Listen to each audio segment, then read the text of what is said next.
Ih, hebat. Hebat. Hebat. Hebat ya. Lagi sholat. Iya, kenapa kamu nggak ngaku? Dia sering kesini di zaman di Budi Luhur. Itu lagi sholat. Kenapa? Sebentar. Viral istri sah melabrak suaminya sedang ngamar bareng wanita lain yang diduga selingkuhannya selepas buka puasa. Penggerebekan ini dilakukan oleh istri sah dan keluarga di kosan Budi Luhur No. 8, tempat tinggal si pelakor. Video penggerebekan ini pun sudah viral di media sosial, terutama di Instagram.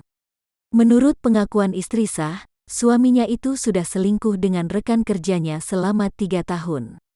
Saiful Gani yang selama 3 tahun ini selingkuh dengan wanita penggoda NZ sesama rekan kerjanya, tulis Instagram istri sah, Jabilku. Namun, istri sah mengatakan banyak saksi mata terkait perselingkuhan suaminya dan Nurnova Zakiyah termasuk orang di kosan Budi Luhur No. 8 kamar No. 10. Meskipun 2 orang itu selalu ngelak tidak mengakui tapi saksi mata banyak, kosan Budi Luhur No.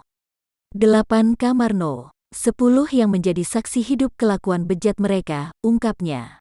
Melihat kedatangan istri sah, wanita berambut pendek itu tampak syok dan tersontak bangun dari posisi tidurnya.